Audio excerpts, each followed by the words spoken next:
Welcome back to Book Bites Guru.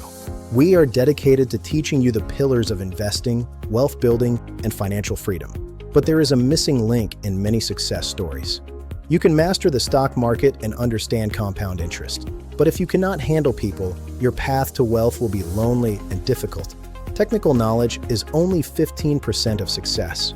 The other 85%, it comes from personality and the ability to lead people. That is why we are diving deep into Dale Carnegie's timeless classic, How to Win Friends and Influence People. Published in 1936, this book isn't a bag of tricks. It is a philosophy of life. It rejects manipulation in favor of empathy, authenticity, and mutual respect. Before we begin this journey, please subscribe to our channel and like this video. Your support helps us continue to provide these in-depth insights for free. Now, let's master part 1, fundamental techniques. Principle number 1, don't criticize, condemn, or complain. We often feel superior when we correct others, but consider this, criticism is dangerous. It wounds a person's precious pride, hurts their sense of importance, and arouses resentment. Criticism forces a person to justify themselves, cementing their error rather than fixing it. Even Abraham Lincoln learned this the hard way. He used to mock opponents until a duel nearly cost him his life. From then on, he adopted the motto, "Judge not, that ye be not judged." Instead of condemning people, let's try to understand them. Let's figure out why they do what they do. That breeds sympathy, tolerance, and kindness. To know all is to forgive all. Principle number 2, give honest and sincere appreciation. Carnegie calls this the big secret of dealing with people. It is the only way to get anyone to do anything. Sigmund Freud called it the desire to be great. John Dewey called it the desire to be important. It is a gnawing, unfed human hunger. People crave it more than food. We nourish the bodies of our children and friends and employees. But how seldom do we nourish their self-esteem? We provide roast beef and potatoes to build energy, but we neglect to give them kind words that would sing in their memories for years. Do not confuse this with flattery. Flattery is cheap praise. It is telling the other person precisely what they think about themselves. Appreciation must be sincere. It must be unselfish. Try this. Leave a friendly trail of little sparks of gratitude on your daily trips. You will be surprised how they set small flames of friendship that will be rose beacons on your next visit. Principle number 3, arouse in the other person an eager want. This is the most difficult but powerful principle. Influence begins not with what you want, but with what they want. Personally, I love strawberries and cream. But when I go fishing, I don't bait the hook with strawberries. I dangle a worm. Why? Because that is what the fish wants. Why treat people any differently? Talking about what you want is childish. The only way to influence someone is to talk about what they want and show them how to get it. Henry Ford said, "If there is any one secret of success, it lies in the ability to get the other person's point of view and see things from that person's angle as well as your own." So, before you speak, pause. Ask yourself, how can I make this person want to do it? This question stops us from rushing into a situation and making mistakes. These are the foundations of handling people. 1. Don't criticize. 2. Give honest appreciation. 3. Arouse an eager want. Master these, and you master the art of human relations. But this is just the beginning. In our next video, we will explore the 6 ways to make people like you instantly. These are the tools that build your social capital. Don't miss the next lesson. Subscribe to Book Bites Guru, hit the notification bell, and join us in building a life of wealth and influence. Thank you for watching. Welcome back to Book Bites Guru. In our last video, we laid the foundation. Now, we build a structure. We are entering part 2, 6 ways to make people like you. Why read this book to learn how to win friends? Why not study the technique of the greatest winner of friends the world has ever known? You may meet him tomorrow coming down the street. He is the only animal that doesn't have to work for a living. A hen has to lay eggs, a cow has to give milk, and a canary has to sing. But a dog makes his living by giving you nothing but love. This leads us to principle number 1. Become genuinely interested in other people. This is the bedrock of social success. Carnegie wrote, "You can make more friends in 2 months by becoming interested in other people than you can in 2 years by trying to get other people interested in you." Yet, people blunder through life trying to wigwag other people into becoming interested in them. It doesn't work. People are not interested in you. They are interested in themselves. The New York Telephone Company made a detailed study of telephone conversations. Which word is used most frequently? You guessed it, the personal pronoun I, used 3,900 times in 500 calls. If you want friends, greet people with animation and enthusiasm. Answer the phone in a tone that says, "I am so glad you called." Be interested, and you will be interesting. Principle number 2 is simple, but transformative. It costs nothing, but creates much. It enriches those who receive, without impoverishing those who give. Principle 2, smile. Action speaks louder than words, and a smile says, "I like you. You make me happy. I am glad to see you." That is why dogs are such a hit. They are so glad to see us. I am not talking about an insincere grin. That doesn't fool anybody. I am talking about a real, heartwarming smile. A smile that comes from within. You don't feel like smiling? Then force yourself to smile. Act as if you were already happy, and that will tend to make you happy. Psychology and action go hand in hand. In business, a smile is worth millions. There is a Chinese proverb, "A man without a smiling face must not open a shop." Your smile is a messenger of your goodwill. Principle number 3, remember that a person's name is, to them, the sweetest and most important sound in any language. Consider Jim Farley. He never went to high school, yet he became Postmaster General. His secret? He could call 50,000 people by their first names. Men are so proud of their names that they strive to perpetuate them at any cost. Libraries and museums are built just to keep names alive. To forget a name is to slight a person. Dale Carnegie, the Steel King, knew this. As a boy, he got other boys to feed his rabbits by promising to name the rabbits after them. He used this same psychology in business to win millions.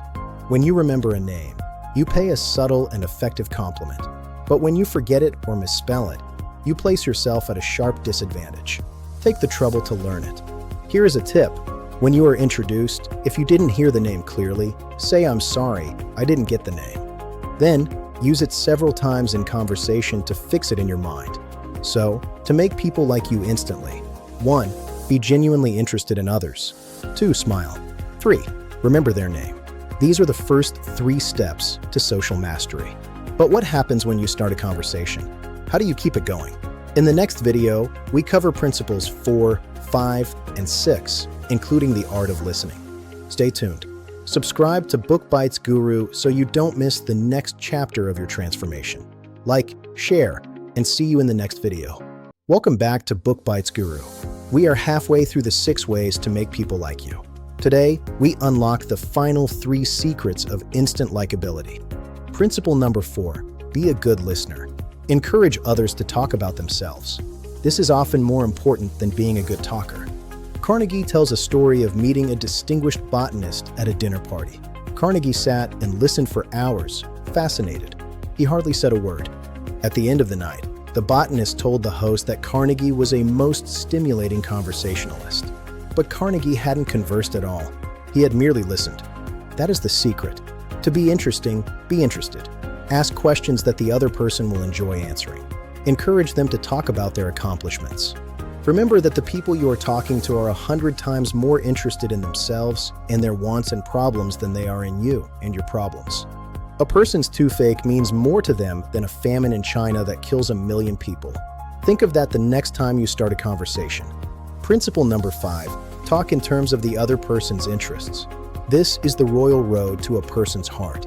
Theodore Roosevelt, one of the most popular presidents, knew this. Whenever he expected a visitor, he sat up late the night before, reading up on the subject in which his guest was interested. He knew that the royal road to a person's heart is to talk about the things he or she treasures most. This isn't just about making friends, it's about making deals. Stop trying to sell your product for a moment. Start talking about their golf game, their children, or their stamp collection. You will be amazed at how quickly the barriers fall. Principle number 6, make the other person feel important and do it sincerely. This is the most important law of human conduct. It is the golden rule. Do unto others as you would have others do unto you. You want the approval of those with whom you come in contact. You want the recognition of your true worth. So give it to them. Little phrases such as, "I'm sorry to trouble you," "Would you be so kind as to," "Won't you please," and "Thank you" are the oil that keeps the gears of life running smoothly. Disraeli, one of the most astute men who ever ruled the British Empire, said, "Talk to a man about himself, and he will listen for hours." Deep down, every man you meet feels superior to you in some way. A sure way to his heart is to let him realize that you recognize his importance and recognize it sincerely. Try this today. Ask a tired clerk about her expertise. Ask a mechanic for his opinion. Treat them as the experts they are. Watch their posture straighten and their face light up. So, the final 3 ways to make people like you. 4. Be a good listener. 5. Talk in terms of their interests. 6. Make them feel important. Combine these with the first 3, interest, smile, names, and you have the complete toolkit for instant likability. Practice these until they become second nature. But likability is only the start. How do you win people to your way of thinking without arguing? In the next video, we tackle the art of persuasion. You cannot win an argument. I'll tell you why. Don't miss it. Subscribe to Book Bites Guru. Hit the like button if you found value here, and join us for the next lesson in mastering human relations.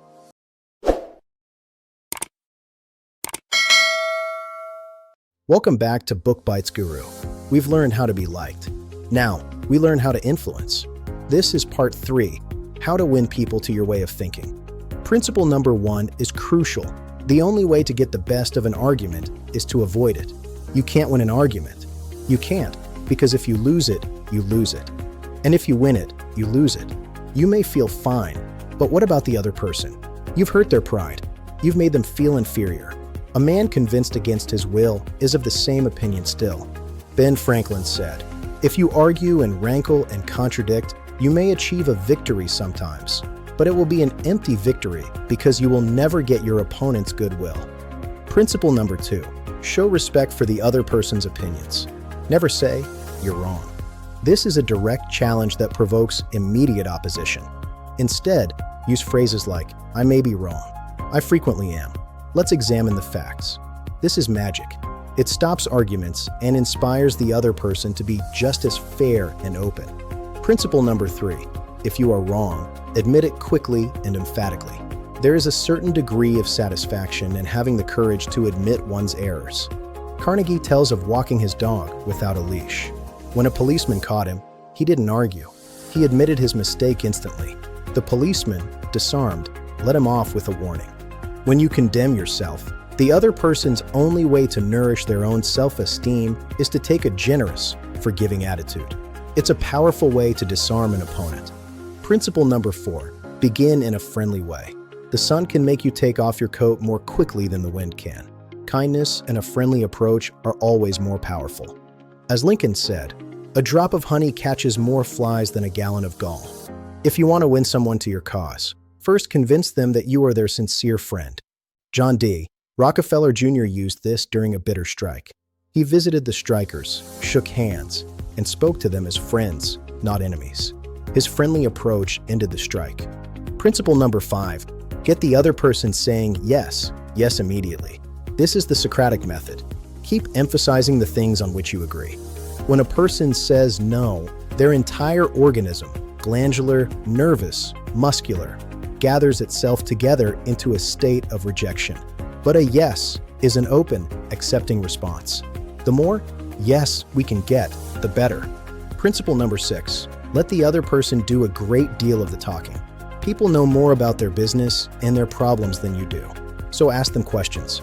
If you disagree with them, you may be tempted to interrupt. Don't. Let them finish. It's like a safety valve for their emotions. Listen patiently and with an open mind. One mother used this to save her relationship with her rebellious daughter. Instead of lecturing, she finally just listened. Her daughter talked for hours, and the bond was restored.